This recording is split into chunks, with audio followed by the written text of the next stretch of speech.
مختصر احکام۔ پنجگانہ نمازیں کس طرح ادا کی جائیں؟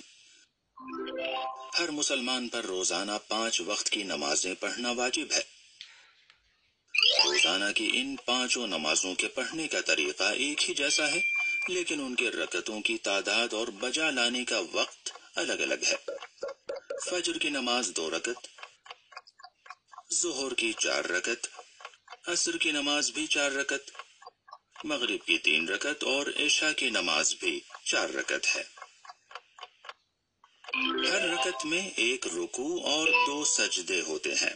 ہر نماز تکبیر یعنی اللہ اکبر کہہ کر شروع ہوتی ہے اور سلام پر ختم ہوتی ہے۔ اور اب آئیے دیکھتے ہیں کہ کس طرح نماز پڑھی جاتی ہے۔ مثال کے طور پر مغرب کی نماز کو لیتے ہیں۔ اس سے پہلے کہ ہم نماز شروع کریں یہ ضرور دیکھ لیں کہ نماز سے پہلے جو امور انجام دینا ضروری ہے وہ انجام دیے ہیں یا نہیں، جیسے وضو کرنا، لباس کا پاک ہونا، قبلہ رخ کھڑے ہونا وغیرہ۔ نماز سے پہلے اذان اور اقامت کہنے کی بہت تاکید کی گئی ہے، اگرچہ یہ واجب نہیں ہے بلکہ مستحب ہے۔ اب آپ سیدھے کھڑے ہوں اور دل میں اس عبادت کے ذریعے اللہ سے قریب ہونے کی نیت کریں۔ پھر عربی میں اللہ اکبر کہیں۔ اس عمل کو تکبیرۃ الاحرام کہتے ہیں اور عام حالات میں ضروری ہے کہ اسے قیام کی حالت میں کہا جائے۔ تکبیرۃ الاحرام کے ساتھ ہی آپ کی نماز شروع ہو جاتی ہے، اور اگر اس کے بعد افعال نماز کے علاوہ کوئی اور کام آپ نے انجام دیا تو آپ کی نماز باطل ہو جاتی ہے۔ اس کے بعد سورہ حمد بسم اللہ سے لے کر آخر تک پڑھا جائے۔ پھر اس کے بعد قرآن کریم کا کوئی بھی مکمل سورہ آپ پڑھ سکتے ہیں۔ قرأت کے دوران آپ کے بدن میں حرکت نہیں ہونی چاہیے اور آپ سورے کو عربی زبان میں پڑھیں۔ ضروری ہے کہ آپ سورے کے الفاظ واضح طور پر ادا کریں، صرف الفاظ کا ذہن میں تصور کر لینا کافی نہیں ہے۔ اگر آپ مرد ہیں تو مغرب کی نماز میں آپ کو بلند آواز سے سورہ پڑھنا ہوگا۔ اس کے بعد رکوع ہے۔ دونوں سورہ پڑھنے اور تھوڑی دیر خاموش قیام کے بعد آپ رکوع میں جائیں، اس طرح کہ آپ کے پیر سیدھے ہوں اور آپ کی ہتھیلیاں گھٹنوں تک پہنچ جائیں۔ رکوع میں ذکر پڑھنا ضروری ہے، جس میں ایک بار سبحان ربی العظیم وبحمدہ کہنا کافی ہے۔ رکوع کے بعد آپ سیدھے کھڑے ہو جائیں۔ پھر سیدھے کھڑے ہو جانے کے بعد آپ سجدے میں جائیے۔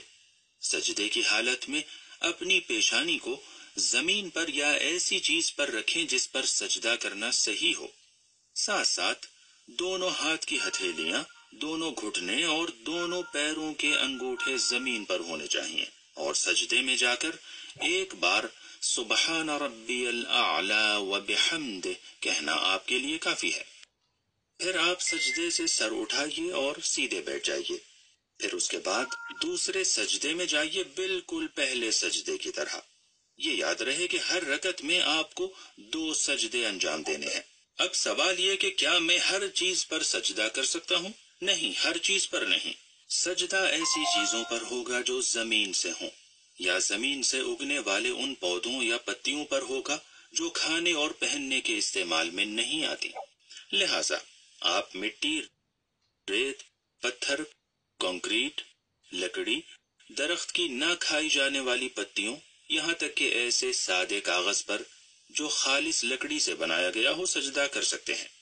ویسے بہتر یہ ہے کہ مٹی پر سجدہ کیا جائے، اور اس میں بھی تربت حسینی پر سجدہ کرنا مستحب ہے، جو کہ امام حسین علیہ السلام کی قبر اطہر سے لی جاتی ہے۔ یاد رہے کہ سجدہ صرف زمین اور ان پودوں پر ہو سکتا ہے جو کھائے یا پہننے نہیں چاہتے۔ اب پہلی رکعت کے لیے سجدوں کے بعد آپ تھوڑا بیٹھیں اور اس کے بعد دوسری رکعت کو انجام دینے کے لیے کھڑے ہو جائیں، بالکل ویسے ہی جیسے پہلی رکعت پڑھی تھی۔ سورہ حمد اور دوسرا سورہ پڑھنے کے بعد رکوع میں جانے سے پہلے مستحب ہے کہ قنوت پڑھا جائے، یعنی اپنا ہاتھ دعا کے لیے اٹھائیں اور کوئی دعا کریں جو آپ چاہتے ہیں۔ قنوت کے بعد رکوع اور سجدوں کو ویسے ہی بجا لائیں جیسے پہلے انجام دیا تھا۔ دوسرے سجدے کے بعد تشہد پڑھنے کے لیے بیٹھنا ضروری ہے۔ یہ تشہد دوسری رکعت کے آخر میں پڑھنا واجب ہے۔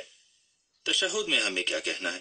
تشہد میں کہیں اشہد ان لا الہ الا اللہ وحدہ لا شریک لہ، وأشهد أن محمدا عبده ورسوله اللهم صل على محمد وآل محمد۔ تشہد پڑھتے وقت سیدھے بیٹھے رہیں۔ اس کے بعد نماز مغرب کی تیسری اور آخری رکعت کے لیے کھڑے ہو جائیں، جس میں آپ کو آہستہ آواز میں سورہ حمد یا 3 بار تسبیحات اربع پڑھنی ہوں گی، جیسے سبحان اللہ والحمد للہ ولا الہ الا اللہ۔ اس کے بعد بتائے گئے طریقے کے مطابق رکوع اور 2 سجدے بجا لائیں، پھر بیٹھ جائیں اور ایک بار پھر سے تشہد پڑھیں اور اس کے بعد سلام پڑھیں، یعنی السلام علیک ایہا النبی ورحمۃ اللہ وبرکاتہ، السلام علینا وعلی عباد اللہ الصالحین، السلام علیکم ورحمۃ اللہ وبرکاتہ، اور اس کے ساتھ ہی آپ کی مغرب کی نماز ختم ہو جاتی ہے۔ دوسری روزانہ کی نمازیں بھی ایسے ہی پڑھی جاتی ہیں، لیکن فرق صرف ان کی رکعتوں میں ہوتا ہے۔ ہاں، یہ خیال رہے کہ مردوں اور خواتین دونوں کو ظہر اور عصر کی نماز دھیمی آواز میں پڑھنا چاہیے، اور صرف مرد فجر کی نماز اور مغرب اور عشاء کی پہلی 2 رکعتیں بلند آواز سے پڑھیں گے۔ اب آئیے دیکھتے ہیں کون سی چیزیں نماز کو باطل کر دیتی ہیں۔ نمبر 1، ہر وہ چیز جو وضو کو باطل کر دیتی ہے وہ نماز کو بھی باطل کر دیتی ہے، جیسے ریا خارج ہونا یا پیشاب وغیرہ کرنا یا سونا وغیرہ۔ نمبر 2، نماز کے ارکان میں کسی چیز کو جان بوجھ کر یا بھولے سے کم یا زیادہ کرنا۔ یاد رکھیے کہ آپ کی نماز کے ارکان 5 ہیں: نیت، تکبیرۃ الاحرام، اور رکوع میں جانے سے پہلے 1 لمحہ کھڑے ہونا، رکوع اور 2 سجدے۔ نمبر 3، جان بوجھ کر قبلے سے رخ موڑ لینے سے نماز ٹوٹ جاتی ہے اور باطل ہو جاتی ہے۔ نمبر 4، عمدن ہاتھ باندھ کر نماز پڑھنا۔ نمبر 5، جان بوجھ کر بات کرنا۔ نمبر 6، جان بوجھ کر سورہ حمد کے بعد آمین کہنا۔ نمبر 7، بلند آواز سے ہنسنا، لیکن صرف مسکرانے سے نماز باطل نہیں ہوتی۔ نمبر 8، مادی اور دنیاوی مسائل کے لیے گریہ کرنا۔ نمبر 9، نماز کی حالت میں کھانا پینا۔ خدا قبول فرمائے۔ آپ کی نماز مکمل ہو گئی۔ اب نماز کے بعد تسبیح حضرت زہرا علیہ السلام کے عظیم ثواب کو نہ چھوڑیے گا۔ اس میں 34 مرتبہ اللہ اکبر، 33 مرتبہ الحمدللہ اور 33 مرتبہ سبحان اللہ پڑھا جاتا ہے۔